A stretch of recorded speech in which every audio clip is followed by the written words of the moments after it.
Hello everyone. Good morning students. Today we will discuss on derivatives.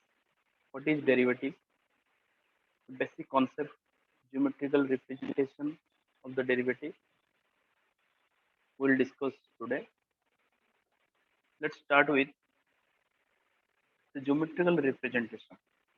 Let us consider the function y equal to f of x.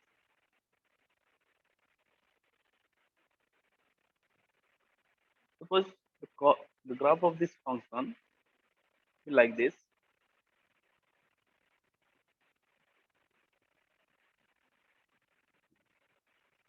Let's take a point on horizontal x-axis. Let be x. And for this point x, there is another point corresponding to x on y-axis, that is f of x.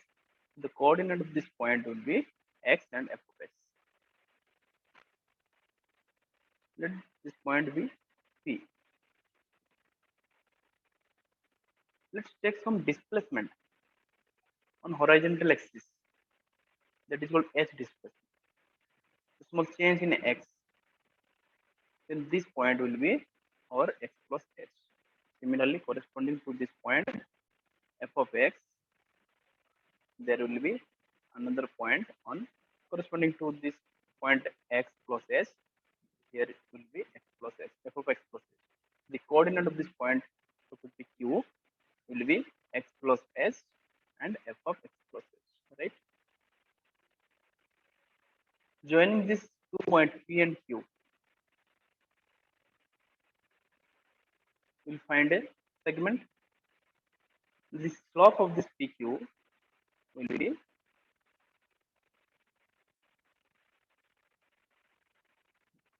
y2 minus y1 divided by x2 minus x1, right? Here y2 is our, this one is x2 y2 and this one is x1 y1. Yes. Then y2 minus y1 is our f of x plus h minus f of x divided by x plus h minus x. This x will cancel. Remaining term will be f of x plus h minus f of x divided by h. If we want to bring the point Q towards P, how can we do it?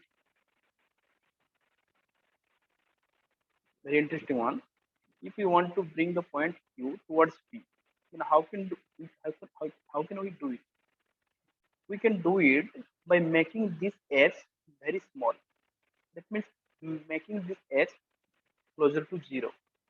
That means the distance between x and x plus h, we have to make the distance very close to 0. If we make the distance 0, then Q may coincide with the point P.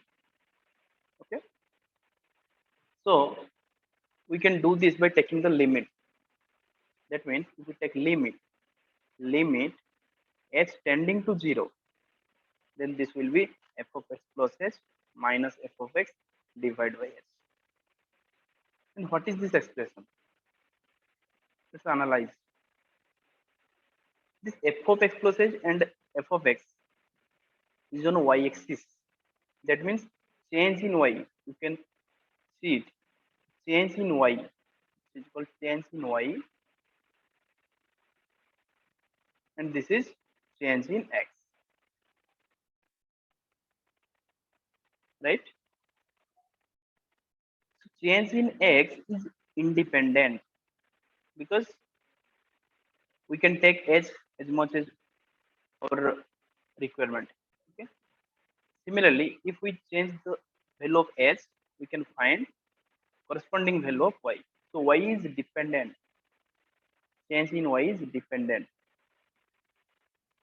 right? And this one is independent.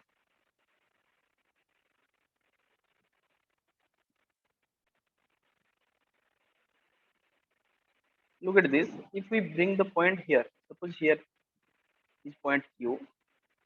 After small change in h, okay, then this PQ line will be like this, keeping the point P fixed. Then this line will be like this. And if we want to bring this point Q to here, then we have to make the edge more smaller distance in between X and X plus H. Then the line will be like this.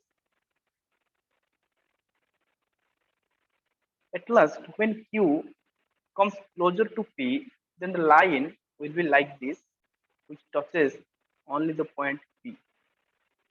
Only the point P. This line is called tangent at the point P. And this angle is called theta. This angle is called theta. So slope, we know slope is equal to tan theta. And tan theta equal to P upon B. Here, if we draw the right angle triangle,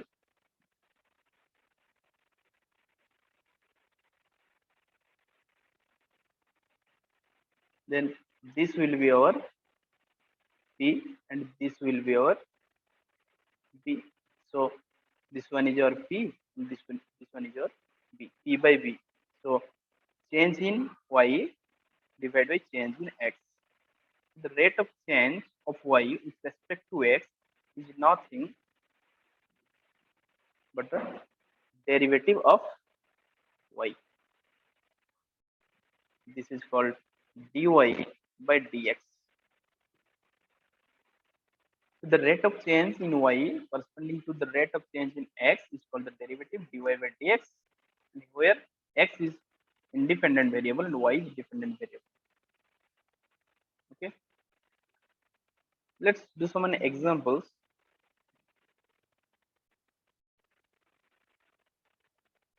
Y is equal to x square. Y is equal to f of x is equal to x square, suppose, and find dy by dx.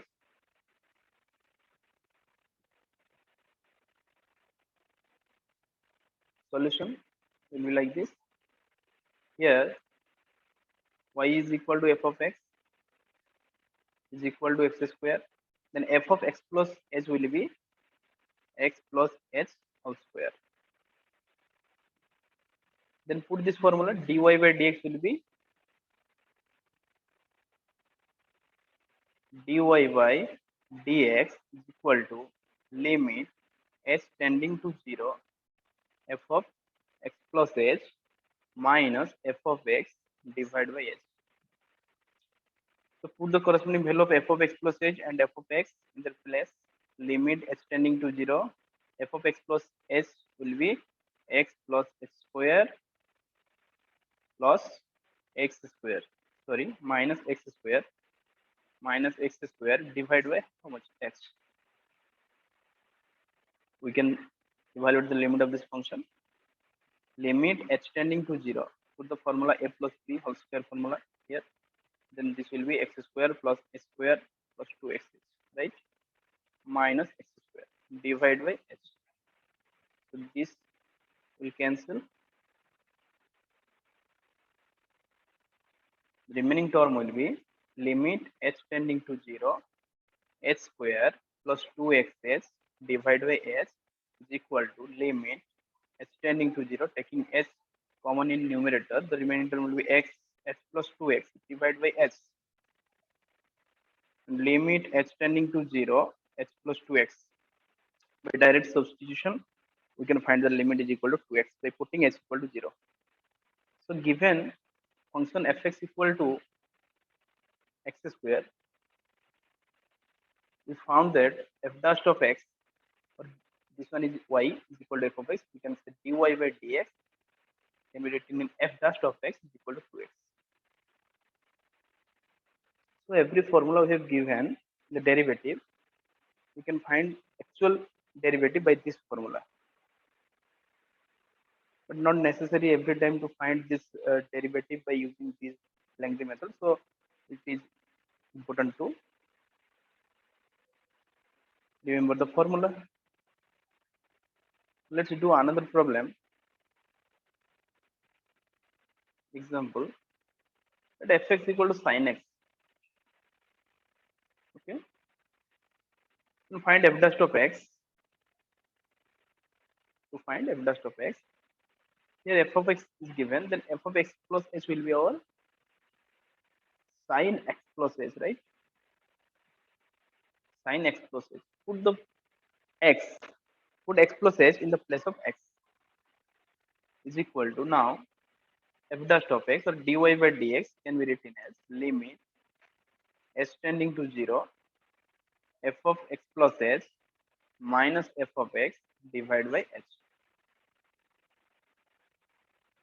Putting the value of f of x plus h, we can find limit h tending to 0 sin x plus h minus sin x divided by h. Here you can put sin c minus sin d formula. Sin c minus sin d, that will be our 2 sin 2 cos c plus d by 2 into sin c minus d by 2, right? Then this will be limit h tending to 0, limit h tending to 0 sin x plus h. That means here this one is c, this one is d. So 2 cos c plus d by 2 x plus h plus x by 2 all into sin c minus d by 2 x plus h minus x by 2 all divided by h is equal to limit h tending to 0 2 cos 2x plus h by 2 into sin h by 2 all divided by 2. We know limit x tending to 0 sin x by x is 1. Okay, so here given sin h by 2, so we have to make the denominator h by 2. So bring this 2 here. So limit h tending to 0 cos 2x plus h by 2 into sin h by 2 divided by h by 2. You can write like this. Now limit of this one into limit of this one is equal to, you can find the result, limit h tending to 0 2x cos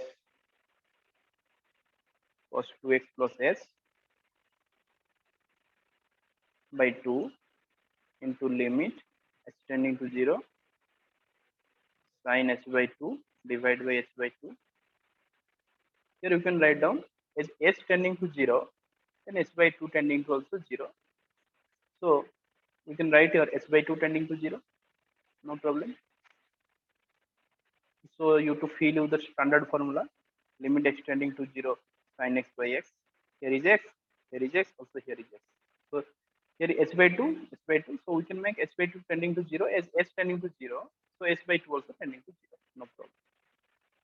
So this one will be here, after putting the h equal to 0, this one will be 2 f cos of 2x by 2 into 1, that is cos x. So we are given y equal to fx equal to sin x, and we found that the derivative of that function sin x equal to cos x,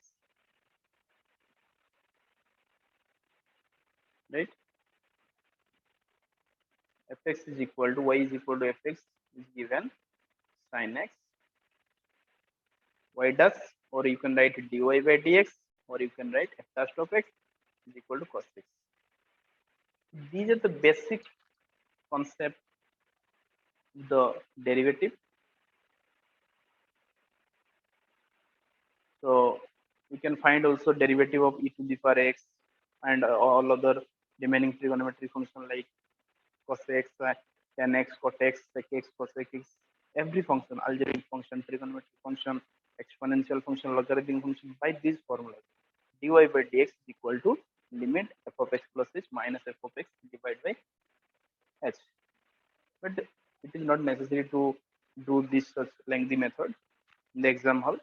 So it is better to remember the formulas. So this is our the first lecture. Next lecture we will discuss on chain rule. So thank you, all of you.